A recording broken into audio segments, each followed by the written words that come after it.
Abra em Mateus capítulo 2, do versículo 16 em diante. Mateus 2, do 16 em diante.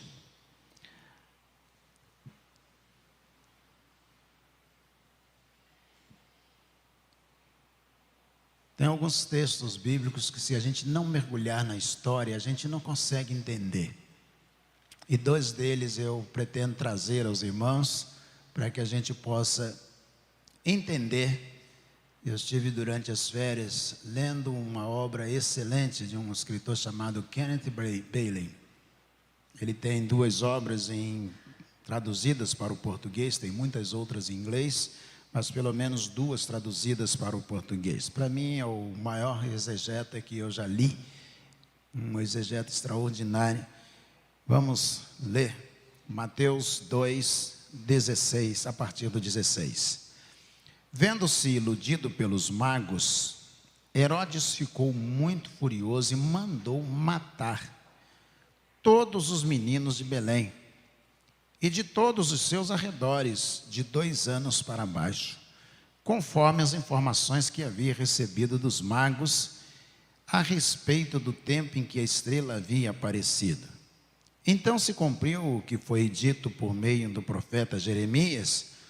Ouviu-se um clamor em Ramá, pranto e grande lamento.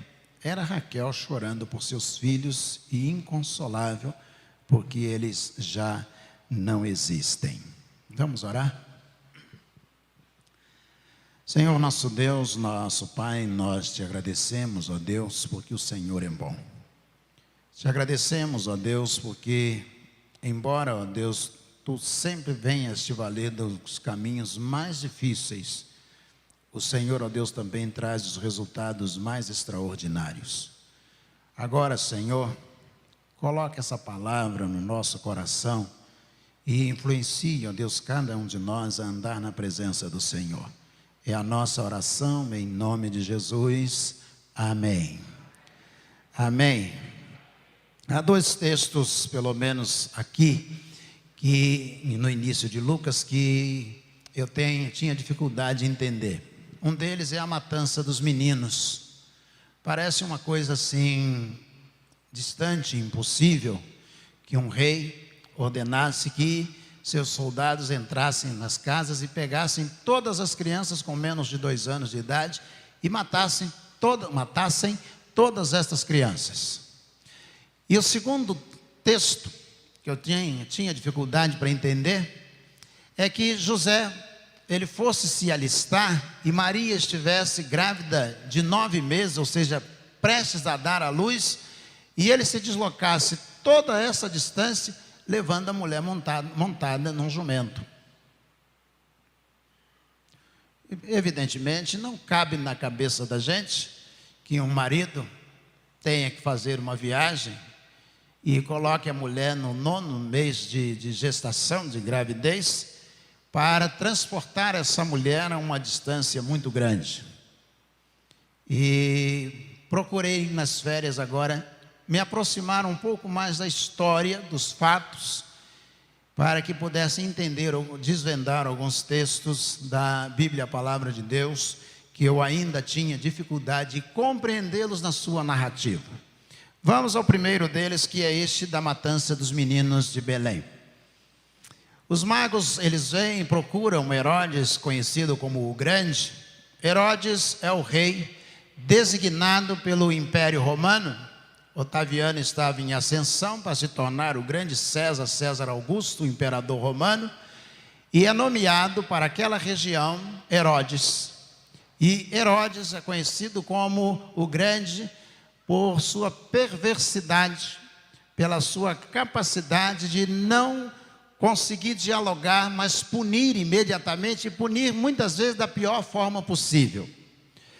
Herodes era oriundo da Idumeia, o sul da Arábia, e o sul da Arábia foi invadido por Antípras, e ele então deu aos árabes que moravam naquela região, ao povo idumeu, disse: vocês têm a possibilidade de se converter ao judaísmo, se tornarem judeus, e os que não quiserem serão executados, vão morrer. Embora ele fosse árabe, ele vai se tornar judeu para salvar a própria vida. Passa a viver como judeu, então agora ele era árabe e judeu ao mesmo tempo. Ele vai se tornar cidadão romano por receber esse título e ser nomeado por Roma. Então ele era árabe, judeu e romano. Mas o nome que ele recebeu dava a ele ainda ascensão à comunidade grega, porque Herodes é um nome do vocabulário grego. Ele tinha 3 irmãos, Faisal, Osef, Salama. Todos os 3 irmãos tinham nomes árabes e só ele era Herodes, o nome grego. Então ele tinha pelo menos acesso a 4 comunidades ou 4 nações diferentes. E ele vai se estabelecer como um rei perverso. Ele tem 5 filhos. E ele casou 10 vezes. Parece uma realidade distante da gente. 5 filhos, 10 casamentos. E a mulher que ele mais amava, ele entendeu que ela parou de dar a ele apoio político que ele precisava. E ele esganou, ele mesmo matou a mulher. Os 5 filhos, 3 deles ele matou para que não ascendesse ou não lutasse contra ele, se tornando rei no lugar dele, e manteve 2 apenas. Ele matou o 4º filho, ficando o 5º filho preso permanentemente. Herodes, ele teve um comportamento de loucura, tentou o suicídio, ele desapareceu. O filho que estava na prisão exigiu ser solto e se tornar rei. 5 dias depois, Herodes voltou e matou o 5º filho. Ou seja, um homem que havia matado os 5 filhos, a mulher cuja biografia diz que ele amava profundamente, matou a mulher, os 5 filhos. Esse homem era completamente louco. Esse homem não tinha condições de governar. Quando Otaviano está na ascensão para se tornar César, ele vai lutar contra Otaviano, que vem a ser o imperador romano, e ele se une a Antônio e a Cleópatra para derrubarem Otaviano do Império Romano. Otaviano vence Antônio e vence também Cleópatra e se torna o imperador romano. E ele vai visitar Rhodes, que é próximo ao local onde Herodes está. E quando ele chega a Rhodes, Herodes sabe, ele apoiou Antônio na luta contra Otaviano, e ele então vai até Rhodes encontrar Otaviano, o imperador romano, que ele lutou contra ele, que ele apoiou uma guerra contra ele. E ele chegou no palácio onde estava o imperador. Ele tirou a coroa, colocou junto a seus pés e disse ao imperador Otaviano: eu quero que você não só considere o grande amigo que fui de Antônio na luta contra você, mas quero que considere que eu sou um amigo fiel a Antônio e serei fiel a qualquer que queira a minha amizade. E quando ele disse isso, Otaviano, o imperador romano, disse a ele: então eu vou considerar a amizade que você pode ter por mim, pegue a sua coroa e você volta a ser o rei Herodes, e será um rei com muito mais poder do que você tem até hoje. Então tinha ele poder dado pelo Império Romano, tinha ele um comportamento louco, e esse homem que quando sabe que os magos se aproximam dele, dizem: olha, nasceu um que vai ser rei dos judeus. Já está entre nós, a estrela apareceu no céu e ela anunciou que está chegando aqui entre nós, nasceu aquele que vai ser o rei dos judeus. Se ele havia matado os 5 filhos para eles não serem reis no lugar dele, imagina você o que ele seria capaz de fazer com todas as crianças que haviam nascido, se não identificasse quem seria o rei no lugar dele. Foi exatamente isso que ele fez. Ele mandou matar todas as crianças para garantir que ele iria se perpetuar no poder. é nesse tempo, é nessa loucura, é nessa dificuldade que Deus escolhe mandar Jesus. Deus que gosta de coisas difíceis. O Deus que gosta de coisas difíceis. Quando nasce Jesus, Deus diz para José e Maria, eles estão juntos, ela teria dado à luz longe de José, se ela não tivesse vindo com ele. Então eu me perguntava, por que que ele trouxe essa mulher grávida de 9 meses com ele numa viagem longa montada sobre o dorso de um animal? Por causa de Deuteronômio 22, capítulo 22, versículos 22, 23 e 24. Sabe por quê? Porque diz a palavra de Deus que uma mulher que engravidasse não fosse de seu marido, qualquer que a encontrasse em qualquer lugar, na ausência daquele que fosse seu esposo, poderia apedrejá-la. José sabia que se ele deixasse Maria e ele viajasse sozinho, qualquer daquela comunidade que a encontrasse, poderia apedrejá-la. Então, quando lia, eu comecei a perceber como que Deus tem plano no meio da dificuldade. Porque Jesus nasce num tempo de um rei que é o rei mais difícil de lidar de todo o tempo, embora quase todos os outros fossem loucos e arbitrários. Deus vai escolher o pior rei para que Jesus possa nascer. E vai escolher o momento de Jesus nascer, o momento mais difícil. E Maria vai ter que se deslocar todos esses quilômetros para estar lá com José. Porque logo vai aparecer o anjo e dizer: tome essa criança e vão para o Egito. Eu, quando penso em algo, eu penso em algo pelo caminho mais fácil. Eu sou extremamente pragmático, tenho uma mente cartesiana. Eu imagino qual é o caminho mais curto para fazer alguma coisa. De que maneira eu posso fazer e resolver o mais rápido possível. Deus, Ele escolhe quase sempre o caminho mais difícil.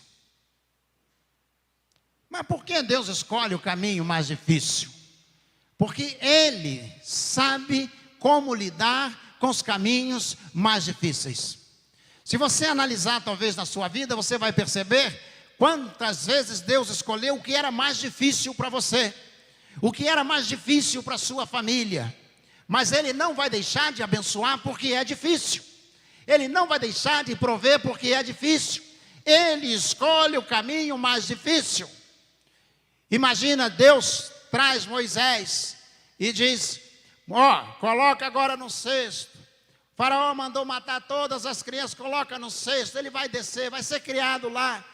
Porque Deus precisava, embora o caminho fosse mais difícil, precisava de um homem preparado para que pudesse libertar o povo mais à frente. Leva sua esposa, ela está grávida de 9 meses, Senhor, leva contigo. Deus escolhe o caminho mais difícil, porque Ele vai abençoar no momento em que Jesus vai nascer. Que Jesus nasce, Ele vai abençoar. É o caminho mais difícil, às vezes é da enfermidade, do desemprego, do desentendimento. Mas isso não quer dizer que Deus não esteja abençoando, que Ele não esteja na direção. Deus está sim abençoando. Ele escolhe o caminho mais difícil. Se não fizesse isso, imagine você. Vamos pensar que nós fôssemos Deus, com toda a reverência, com todo o respeito. Vamos imaginar. E aí você está ali no deserto, no início do deserto da Arábia. E alguém chega para você e diz assim: olha, Deus, o faraó está lá criando uma confusão, escravizando o seu povo. Todo mundo agora é escravo. O que é que você faria? Diria: eu vou dar um jeito nesse faraó. Eu mato o faraó, mato os egípcios todos, e está resolvido o problema. É o caminho mais fácil. Se você olhar para todo o Velho e para o Novo Testamento, Deus não escolhe o caminho mais fácil. Ele diz: Moisés, vamos tirar esse povo daí. Vamos tirar todo mundo daí? Senhor, permita eu dizer assim, Senhor, vamos matar todo mundo. Igual Lucas capítulo 9, quando foram lá pregar o evangelho, as pessoas não quiseram se arrepender, os apóstolos voltaram. Senhor, quer que ore e mande fogo do céu para queimar todo mundo nessa cidade? Jesus falou, calma, rapaz. Isso não é assim não. De jeito nenhum. Não é desse jeito. Deus disse, não, Moisés, pega esse povo todo e leva para o deserto. Se Deus não tivesse feito isso, nós não teríamos, primeiro, todo o Velho Testamento, porque ele narra essa saída do Egito. Não teríamos na dificuldade da Babilônia, do cativeiro na Babilônia, nós não teríamos a narrativa bíblica. Talvez todo o Velho Testamento coubesse numa página só.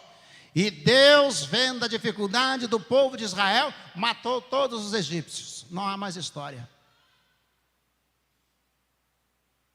Deus quer que a gente enfrente dificuldade, para que a gente aprenda a amar a igreja que nós somos. Jesus está ali diante de José e de Maria, aparece um anjo e diz, pega o seu filho. E de madrugada, vão vocês embora para o Egito. Mas ele é Deus, ele poderia dizer assim, ó, vai, que não vai te acontecer nada, vai de dia, meio-dia, todo mundo vendo, ninguém vai tocar em você, eu não vou deixar tocar em você, vai, mas pode ir tranquilo, todo mundo vendo. Disse, não, vai, mas vai de madrugada, e fica lá, até eu te chamar. Nós vivemos há umas 4 décadas atrás uma revolução do determinismo, pessoas que não do determinismo de salvação, lá no calvinismo, mas do determinismo na oração, de pessoas que passam a entender que podem determinar o que Deus tem que fazer. E eu determino que vai ser assim agora, eu estou determinando. Você não determina nada. Nós somos servos. E se alguém quiser fazer alguma coisa, diz o apóstolo Pedro, diga, se o Senhor permitir, se o Senhor deixar, amanhã nós iremos, e se o Senhor nos abençoar, nós retornaremos, se o Senhor deixar. Ele mesmo deixa que as dificuldades se estabeleçam para que nós possamos crescer. Eu vou repetir, ele mesmo deixa que as dificuldades se estabeleçam para que nós possamos crescer. O apóstolo Paulo diz, sou homem de 5 prisões, fui açoitado, fui prisioneiro, fui várias vezes, tive que sair para não ser apedrejado. E diz, mas nenhuma dessas vezes me abandonou ou me deixou o Senhor. O Senhor me abençoou. Ele escreveu dizendo, posso, está preso, acorrentado, posso todas as coisas naquele que me fortalece. Escrevendo aos Coríntios diz, e eu mesmo roguei ao Senhor, ele colocou em mim um espinho na carne, e ele diz, e eu roguei ao Senhor para que retirasse de mim esse agente de Satanás que me esbofeteia dia e noite, mas o Senhor me respondeu, Paulo, a minha graça te basta. Deixa a dificuldade comigo, vive com a minha graça. Ele escolhe caminhos difíceis para que nós percebamos que Ele está nos abençoando, Ele está nos conduzindo. Abraão, vai para uma terra que eu vou te prometer, eu vou te mostrar. Você ainda não sabe qual é, mas eu vou te mostrar. Moisés sai com este povo para fazer uma grande festa no deserto. Vai ser difícil, vai ser no deserto, mas fique tranquilo que eu vou conduzir vocês. Jesus chama os apóstolos e diz, vão, ide por todo o mundo e pregai o evangelho a toda criatura, e todo aquele que crer e for batizado será salvo. Todo mundo, o mundo inteiro pregar o evangelho, Senhor. Jesus disse, mas há uma coisa, vai ser difícil, mas eis que estou convosco todos os dias, até a consumação dos séculos. Sabe o que Jesus está dizendo? Vai ser difícil, mas você nunca estará só.